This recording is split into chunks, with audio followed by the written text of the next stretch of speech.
Bonjour à tous et bienvenue sur le podcast de Bye Bye Patron. Aujourd'hui, c'est l'heure du match, encore plus attendu que le match de Conor McGregor contre Mayweather, à savoir le match bourse contre immobilier. Avant de commencer, je voulais vous rappeler que vous pouvez vous abonner, vous, votre belle-sœur, votre frère, même votre chien s'il a un compte iTunes. Vous pouvez vous abonner sur YouTube, Apple Podcast, Deezer, SoundCloud, Spotify. N'hésitez pas à me laisser un commentaire. Sur Apple Podcast notamment, j'ai des retours chaque semaine sur mon podcast par message privé et je vous en remercie chaleureusement. Mais c'est très léger au niveau des commentaires sur Apple Podcast. Donc, si vous avez 3 minutes, merci de me laisser un commentaire, ça me ferait super plaisir. Vous le savez probablement, les podcasts ils sont très difficilement référençables et c'est que via les avis et les notes qu'ils peuvent être un peu mis en avant et que ainsi mes podcasts peuvent toucher le plus grand nombre d'auditeurs. Donc merci d'avance pour vos commentaires. Le sujet du jour, ça va être la bourse et les avantages d'investir en bourse en comparaison de l'immobilier. On parle très souvent d'immobilier dans ce podcast, j'en parle très souvent sur Instagram, mais aujourd'hui, on va se concentrer sur la bourse. Pourquoi ce sujet ? Seuls 6% des Français disposent d'un plan d'épargne action ou d'un compte titre. Je suppose que parmi mes auditeurs, c'est beaucoup plus que ça, mais 6%, c'est vraiment faible. J'ai regardé, 6%, c'est le score de Benoît Hamon aux dernières présidentielles, et aujourd'hui, plus personne ne sait qui c'est. Donc, vous pouvez vous dire à quel point c'est faible, 6%. Certains Français, et là, c'est un peu plus grosse partie, ils sont exposés au marché financier, même sans le savoir. Ça, c'est à cause des restrictions qui sont imposées par leur assurance, dans le cadre des assurances vie, en unité de compte. C'est une très bonne technique des assurances. En fait, si vous voulez prendre un fonds euro, en même temps, ils vous disent soit vous payez des frais, soit vous prenez une assurance vie en unité de compte. Donc, c'est une assurance vie qui vous expose au risque de marché. Vous pouvez tout perdre. Mais en contrepartie, l'assurance, elle touche toujours sa commission. C'est tout bénéf pour eux. En même temps, c'est pas comme si les assurances étaient connues pour faire du bénévolat. Si vous voulez qu'une assurance vous rapporte, le plus simple, c'est d'acheter des actions AXA. Je viens de toucher mes dividendes récemment. 1,43€ par action et chaque action, elle vaut environ 22€. Donc ça fait 6,5% de rentabilité. Ça commence à être pas mal. C'est justement le sujet du jour, la magie des actions. Youhou!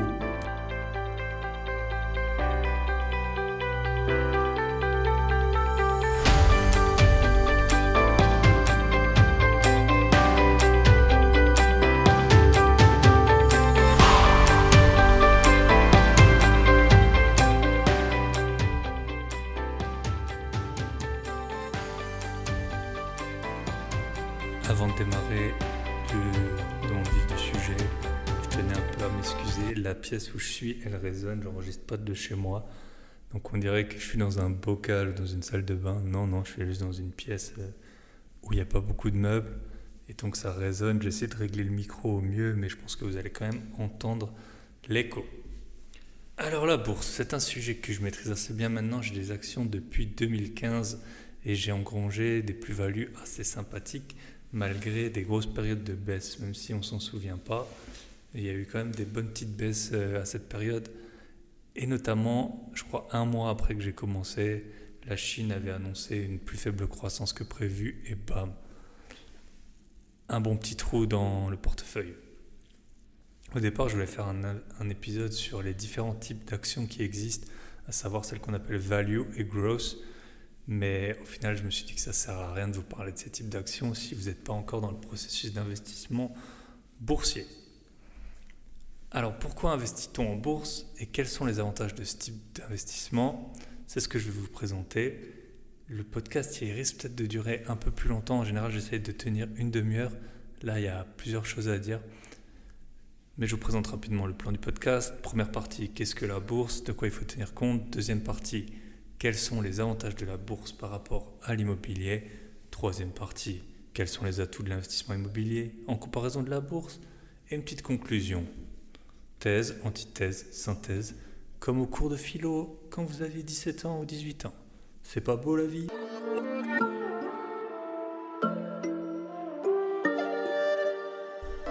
Première partie, qu'est-ce que la bourse? Alors concrètement, la bourse, ça consiste en quoi? Je vais faire ultra simplifié, pas la peine de venir me dire ouais, mais là, c'est pas exactement ça. Je fais ultra simple. On est là pour vulgariser l'investissement. Donc j'ai pris une définition sur le site Café de la Bourse. C'est pas le petit ou le gros Robert, c'est le Café de la Bourse. Donc eux, ils définissent: la bourse est un lieu immatériel où s'échangent des produits financiers. Le terme désigne le marché où sont émises et où sont échangées les actions. On peut donc dire qu'il s'agit d'une place de marché où s'échangent contre de l'argent des parts d'entreprise régies par un système organisé de cotation. Donc, ce qu'il faut retenir de cette définition, c'est les parts d'entreprise. Vous achetez des parts d'entreprise. Aujourd'hui, on va s'intéresser aux actions et non aux obligations. Pour faire court, les obligations, c'est des bouts de dette que vous pouvez acheter, mais nous, on ne va pas se concentrer là-dessus. Pourquoi? Parce que déjà, c'est moins rentable. C'est historiquement, même si c'est censé être moins risqué, et ça l'est, c'est moins risqué, mais sur le long terme, c'est moins rentable et surtout, c'est assez compliqué d'en acheter quand on est un particulier. Donc nous, on se concentre sur les actions ou une part de société. Donc, une part de société, c'est quoi, Jamy? C'est assez facile à comprendre. Une société, elle dispose d'un capital social qui correspond aux mises effectuées par les fondateurs lors de la création, puis les augmentations de capital ultérieures. Si vous détenez ce capital social, vous détenez la société. Ce capital, il est découpé en parts. Alors ça peut être 1000 parts pour le restaurant du coin ou des millions, voire des milliards de parts.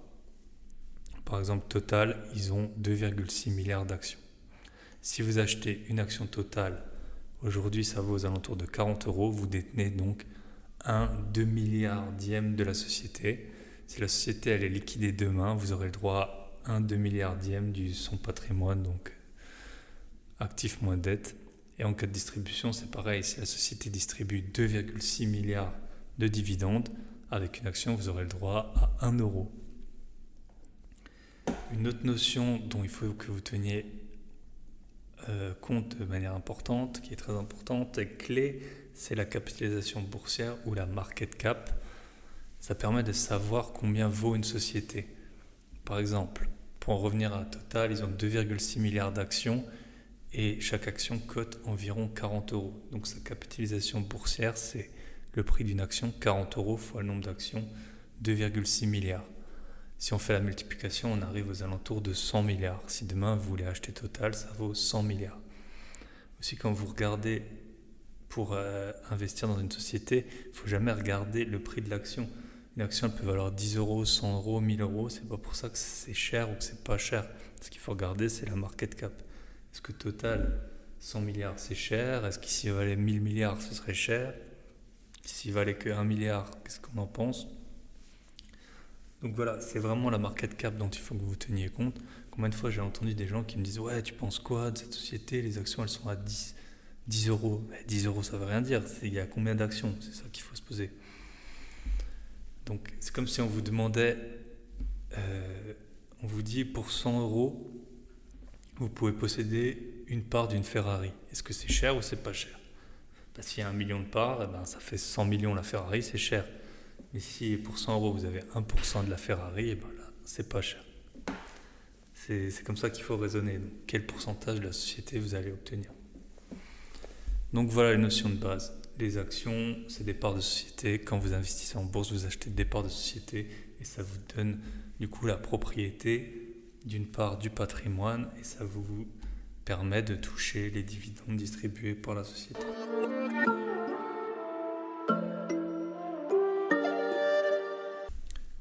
Deuxième partie, les avantages de l'investissement boursier. Alors là, il faut vous accrocher, il y a plein d'avantages par rapport au bien immobilier et c'est ce que je vais vous présenter dans cette partie.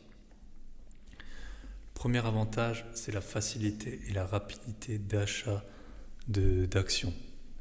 Donc, un portefeuille d'actions, c'est hyper facile d'en ouvrir un. Maintenant, il y a des sociétés en ligne, vous pouvez en 10-15 minutes, vous pouvez faire les démarches d'ouverture, elles vont vous valider votre compte super rapidement. Quand on compare avec l'investissement immobilier où ça peut prendre, je ne sais pas, peut-être 3-4 mois, même une fois que vous avez trouvé le bien, pour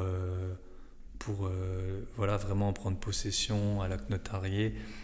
Si vous avez des travaux à faire, vous ne toucherez pas de loyer avant encore plusieurs mois. Là, la bourse, ça va super vite. En 10-15 minutes, vous ouvrez votre compte titre. Si vous voulez, 5 minutes après, vous pouvez acheter des actions et le lendemain, toucher vos premiers dividendes. Tout ça, ça peut être fait en quelques jours depuis votre téléphone, sur votre canapé. Donc, c'est vraiment déjà un des gros avantages de la bourse par rapport à l'immobilier. L'immobilier, il faut aller visiter, il faut faire des offres, il faut aller chez le notaire, il faut aller à la banque. Là, dans la bourse, on reste au chaud, tranquillou, pas trop d'intermédiaires, c'est nickel, c'est facile, c'est rapide. Premier avantage donc, facilité, rapidité.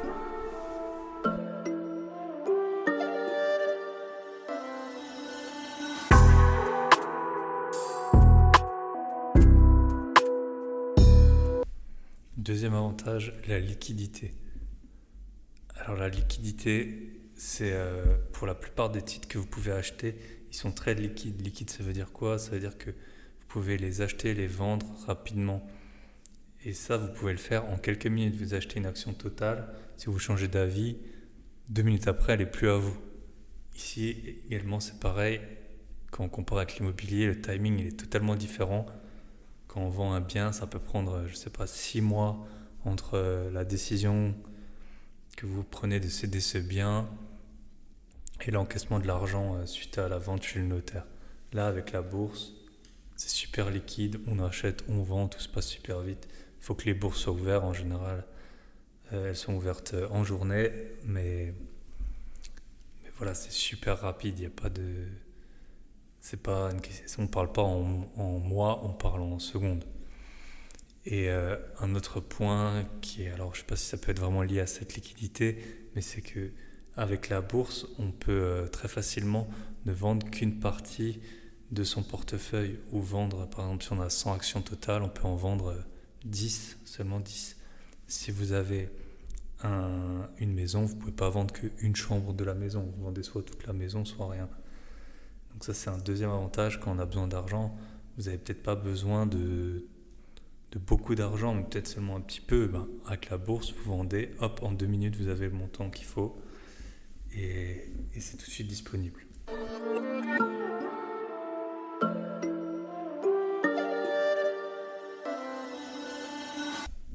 Troisième avantage, la diversification. Avec les actions, il est très facile de diversifier son portefeuille et je ne peux que vous recommander de le faire. Donc, grâce à ça, on peut acheter des actions dans plusieurs pays, plusieurs continents, des sociétés de tailles différentes, des sociétés de secteurs différents. Ça peut être de la pharmacie, des technologies, des constructeurs de voitures, des banques.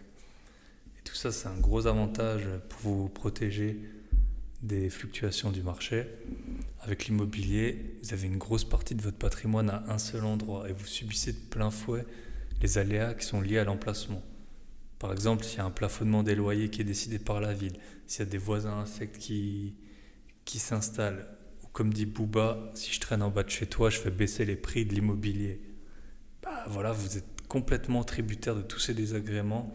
C'est pour vous. L'immobilier, comme on l'a indiqué, c'est immobile.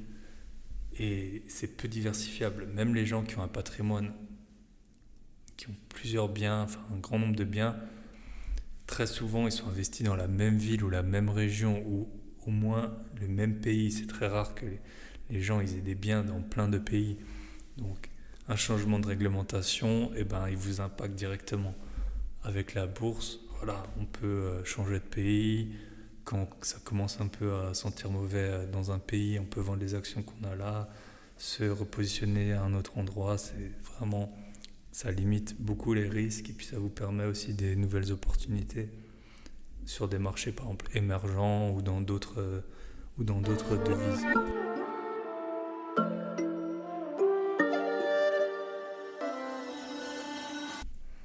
Quatrième avantage de la bourse, c'est les frais de transaction qui sont proches de zéro.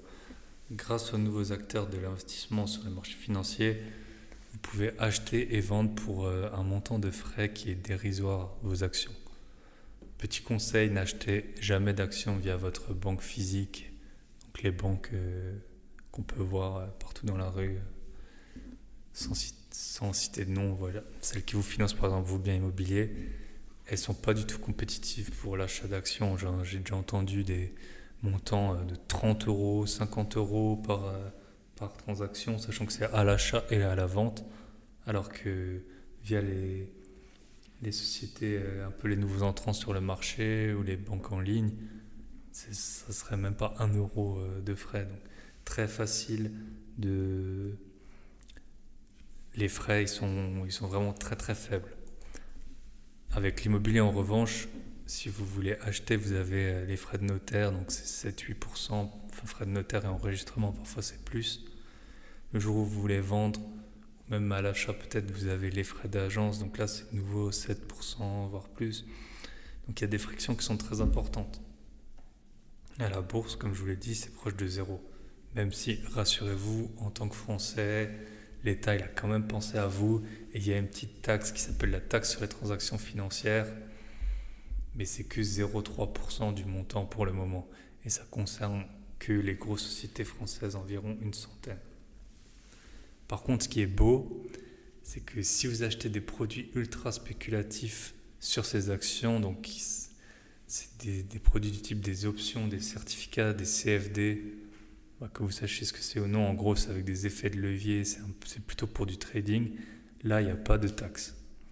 Donc taxer le bon père de famille qui met de côté pour sa retraite, oui, taxer le trader, là il faut pas déconner non plus, hein. On va pas le taxer lui.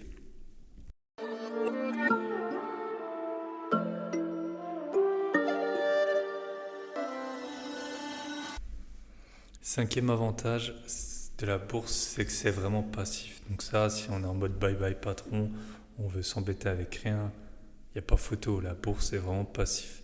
Beaucoup désignent l'immobilier comme des revenus passifs. Vous pouvez aller demander à mon associé qui gère en ce moment un dégât des eaux dans un de nos appartements, c'est vraiment passif. Pas sûr qu'il vous réponde par l'affirmative. En revanche, pour le coup, la bourse est vraiment passif, vous n'avez rien à faire. Il m'est déjà arrivé de ne pas regarder mon portefeuille pendant des mois. Bon, le plus souvent quand il était assez bas, pas quand il était en mode décollage de fusée. Essayez de ne pas vous occuper d'un bien immobilier pendant des mois, vous allez voir ce qui se passe. La bourse, vous pouvez faire vos achats et ne vous occuper de rien et attendre que ça se passe. Ça, c'est vraiment un avantage énorme de la bourse.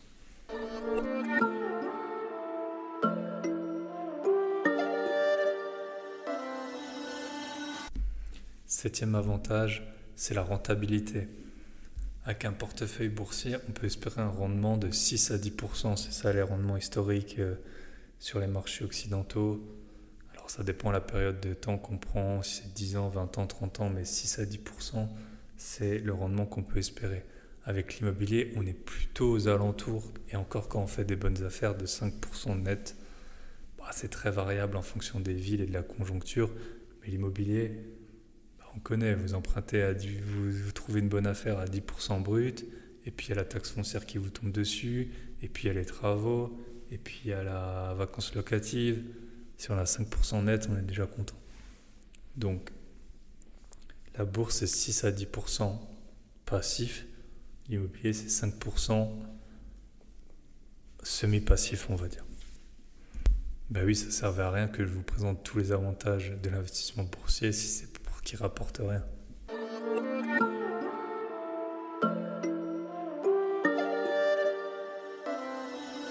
Septième et dernier avantage de l'investissement boursier, c'est que vos actions ne sont pas taxables à l'IFI. L'IFI, c'est quoi? C'est l'impôt sur la fortune immobilière. C'est ce qui a remplacé l'impôt sur la fortune. Et donc pour l'énorme majorité des auditeurs de ce podcast qui possèdent un patrimoine de plus de 1,3 million d'euros, qui est la base de taxation à l'IFI, c'est si vite arrivé, 1,3 million d'euros, qu'on se le dise. Donc bien sûr, si vous avez des actions, là il n'y a pas de problème. Si c'est de l'immobilier, là vous allez être taxé. Donc le petit salarié qui espère sortir de sa rat race, comme on dit, le petit hamster dans la roue grâce à l'immobilier, lui, il a déjà payé les frais de notaire, chaque année il paye les taxes foncières, et quand il aura un bon petit patrimoine, on lui rajoutera l'impôt sur la fortune immobilière. L'héritier ou le PDG qui possède des millions, des milliards d'actions, lui, il n'est pas taxé.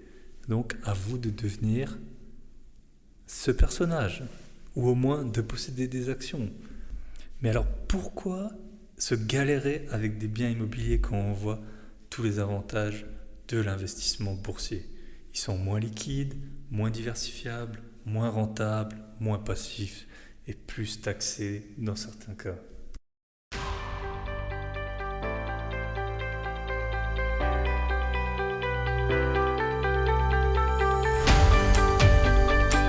oui, pour cette troisième partie, je vous ai mis un autre petit coup de jingle. Peut-être que l'autre il vous soulève vu qu'on a vu les 7 avantages de l'investissement boursier.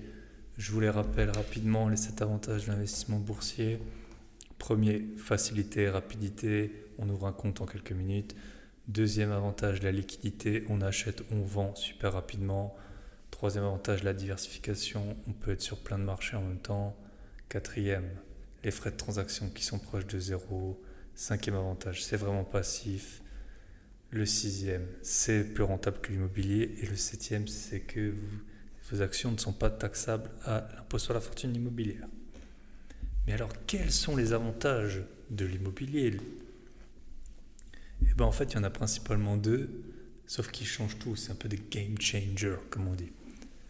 Le premier et l'énorme avantage de l'immobilier, c'est l'effet de levier. L'effet de levier, c'est quoi ? C'est tout simplement l'emprunt bancaire. Il est très très compliqué d'investir en bourse à crédit, même si certaines solutions existent. Ça s'appelle des prêts Lombard ou des prêts de Lombard ou des avances sur titres, mais ils ne fonctionnent pas de la même façon que les emprunts immobiliers.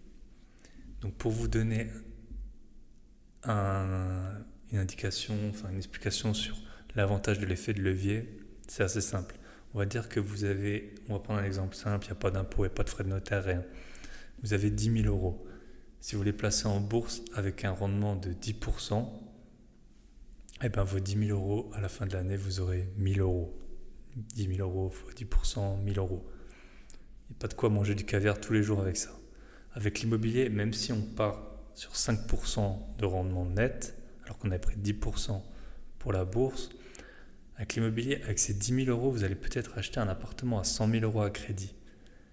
Et cet appartement à 100 000 euros, donc s'il a un rendement net de 5%, il vous aura généré 5 000 euros. Donc 5 fois plus que la bourse qui, elle, avait un rendement affiché supérieur. Donc, pour le dire simplement, vous ne serez jamais riche grâce à la bourse. Mais c'est pas pour ça, vous ne deviendrez jamais riche grâce à la bourse. Sauf petit coup de chance, mais bon, faut pas rêver. Mais bon, c'est pas parce que ça ne nous rend pas riches qu'il ne faut pas cracher sur 10, 20 ou 30 000 euros ou plus. Donc, même s'il existe des moyens de faire du levier en bourse, ces derniers, ils sont quand même assez risqués.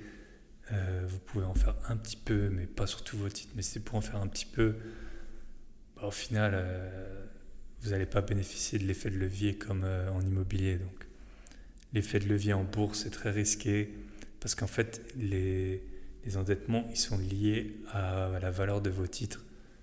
Donc, si vos titres ils baissent, vous pouvez tout perdre. Une banque, elle ne va jamais vous demander à ce que vous remboursiez la valeur de votre appartement parce que elle ne va jamais demander à ce que vous remboursiez votre appartement parce que sa valeur elle a baissé de 10% dans votre région. Alors que si vous avez un levier important, si votre portefeuille d'actions il baisse de 10, 20 ou 30%, la banque elle peut vous demander un margin call, ça s'appelle, et là, vous perdez tout si vous n'avez pas assez de fonds. Après, du coup, l'effet de levier, le levier il est dans les deux sens. Donc, vous pouvez à la fois gagner, la plupart du temps c'est ce qui se passe, on gagne à la hausse, mais on peut perdre à la baisse. Si vous investissez 10 000 euros en bourse, si vous ne prenez pas de levier, au pire vous allez perdre 10 000 euros. Si avec les 10 000 euros vous achetez de l'immobilier pour 100 000 euros, il n'y a rien qui vous empêche de perdre 20, 30 ou 40 000 euros en cas de retournement de marché ou si vous avez mal acheté. Mais bon, voilà, on voit bien la différence entre les deux types d'investissements. C'est grâce à l'emprunt bancaire, les montants que vous allez dégager avec l'immobilier, ils sont beaucoup, beaucoup plus importants.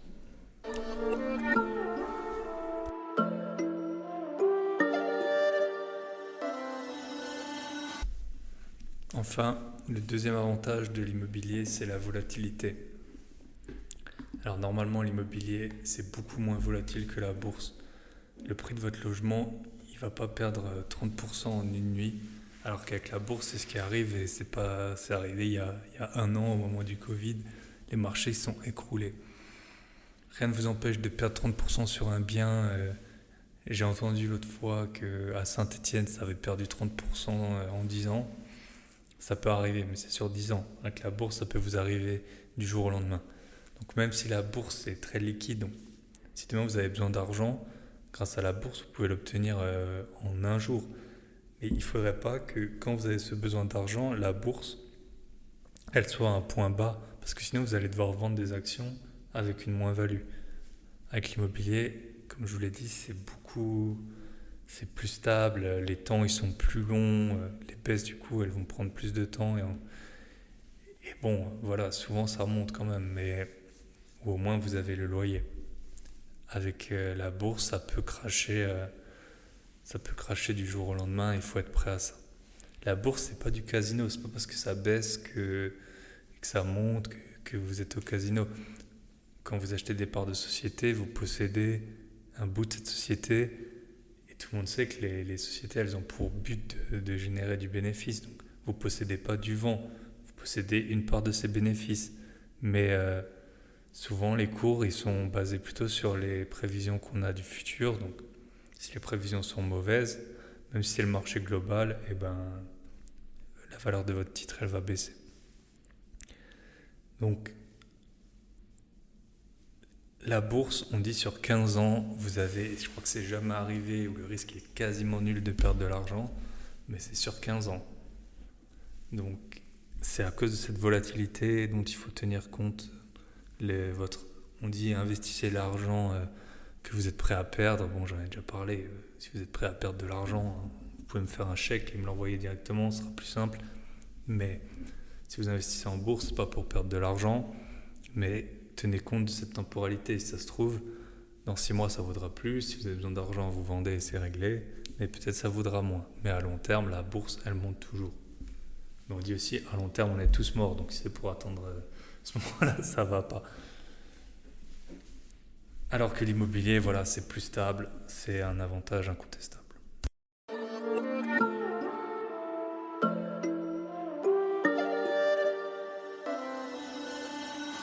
Enfin, un petit point sur lequel je voulais revenir, c'est la fiscalité. Alors là, j'ai pas réussi à décider qui était le vainqueur des deux. C'est difficile de juger. Pour l'immobilier, il est possible de baisser son imposition avec divers mécanismes. Il y a 3 façons qui sont connues. C'est faire du meublé, la SCI à l'impôt sur la société, ou faire du déficit foncier via les travaux. Donc là, un peu l'avantage qu'on a, c'est qu'on a plus de pouvoir sur la temporalité de l'imposition, notamment en faisant des travaux. Si vous avez un immeuble, vous changez le toit ou la façade à un instant T, quand vous sentez que vous allez avoir beaucoup d'impôts à payer. Pour la bourse, c'est un peu différent, mais il est possible de bénéficier d'enveloppes fiscales avantageuses, on s'entend, comme l'assurance vie ou le plan d'épargne action. Si vous n'avez pas encore de plan épargne action, je vous conseille d'en ouvrir un dès à présent, parce que c'est au bout de 8 ans que vous avez vraiment les bons avantages liés à ce dispositif. Même si vous mettez que 100 euros et après vous y touchez plus, au moins vous prenez date, je ne sais plus comment on dit. Donc ouvrez un plan épargne action, ça peut que vous faire du bien. Donc là je dirais que c'est un peu égalité entre les deux systèmes, chacun a ses avantages. Et donc en conclusion, bourse versus immobilier, qui remporte le match. Donc dans un monde où je disposerais d'un patrimoine de 100 millions d'euros, je dirais la bourse sans hésiter. Ça a des multiples atouts, on l'a vu, peu de frais, rapidité d'achat, rapidité de cession, possibilité de céder qu'une partie des titres, diversification. En attendant, il est très difficile de se constituer un gros patrimoine par la bourse. Pour toucher 1 500 euros de dividendes mensuels après impôt, ce qui est un revenu passif, on peut dire confortable, mais c'est pas de quoi payer la lambeau non plus, eh ben, il faudra 450 000 euros d'investissement boursier environ.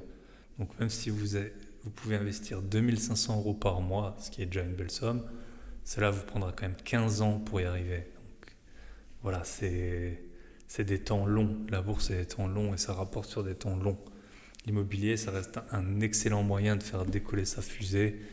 Voilà, obtenir 450 000 euros d'investissement boursier, d'investissement immobilier en 15 ans, c'est faisable. Alors que mettre 2500 euros par mois en bourse, c'est pas faisable pour tout le monde. Cependant, dans la vie, rien n'est blanc ou noir, vert ou rouge. Il faut voir la vie en rose, comme on dit. Et rien ne vous empêche de faire les deux, maintenant que vous connaissez les avantages de chacun. C'est d'ailleurs ce que je fais, c'est bénéficier un peu du meilleur des deux mondes en optant pour les deux solutions. La bourse, ça prend très peu de temps et ça nous ouvre à un monde qui est riche d'enseignements. Regardez, vous avez des actions Airbus, vous allez regarder les nouveaux avions qui lancent. Vous avez des actions de Netflix, vous tirez un peu moins la gueule quand ils augmentent leurs tarifs. Voilà, c'est un monde qui est assez stimulant. Et vu que tout peut se faire vite, si par exemple vous avez un apport, vous avez de l'argent un peu qui va vous servir d'apport dans quelques mois pour un investissement immobilier, boum, vous pouvez le mettre sur votre portefeuille boursier. Pendant ce temps, il rapporte. Avec la bourse, c'est assez simple de changer d'avis. On achète une action, on change d'avis, demain, boum, on change. Il n'y a pas de problème. Sauf quand la bulle explose. Et la bulle, beaucoup de gens pensent qu'on n'en est pas trop loin. On n'en a jamais été aussi proche, c'est sûr. Est-ce que c'est demain ou dans 2 ans ? Bien malin, celui qui le saura. Donc je vous ferai un prochain épisode sur les principes d'investissement en bourse, comment, combien, dans quel pays, comment on se diversifie. Mais je pense que pour aujourd'hui, on en a déjà pas mal. On a dépassé la demi-heure de podcast que j'essaye de tenir. J'avais dit que pour les 1000 écoutes, j'allais sortir mon e-book. Il a été relu. Je vais passer les dernières corrections et je vous ferai savoir quand il sera disponible, j'espère sous 7 jours.